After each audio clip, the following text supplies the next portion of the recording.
I take this opportunity of welcoming Nisa Constance McGinn and hope that the evidently effective crash course in midwifery undertaken by my honourable friend, the member for St Helens North, isn't a sign to the government that we believe in downgrading midwifery training. Well, first of all, can I congratulate the right honourable gentleman on the birth, I understand, of his granddaughter? And no, I'm sorry, in that case I'm completely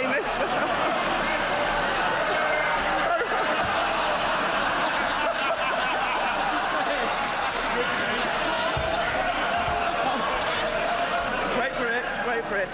In that case, Mr. Speaker, can I just say that perhaps one should never trust a former Chief Whip?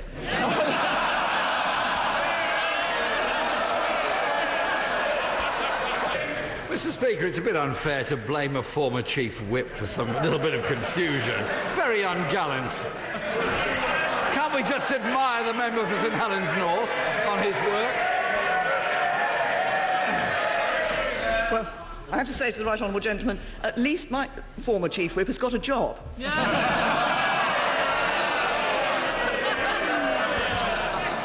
Mr. Speaker, could I recommend the Prime Minister supports British cinema and takes herself along to a cinema to see a Palme d'Or winning film, I, Daniel Blake.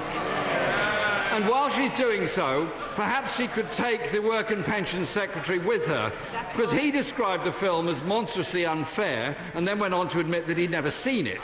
So he's obviously got a very fair sense of judgment on this. But I'll tell the Prime Minister what's monstrously unfair. Ex-servicemen like David Clapson dying without food in his home due to the government's sanctions regime. It is time that we ended this institutionalised barbarity against often very vulnerable people. But of course it's important that in our welfare system we ensure that those who need the support that the state is giving them through that benefit system are able to access that. But it is also important in our system that those who are paying for it feel that the system is fair to them as well.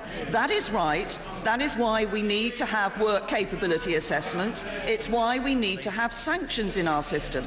Now, the right honourable gentleman has a view that there should be no assessments, no sanctions and unlimited welfare. I have to say to him that the Labour Party is drifting away from the views of Labour voters. It's this party that understands working class people.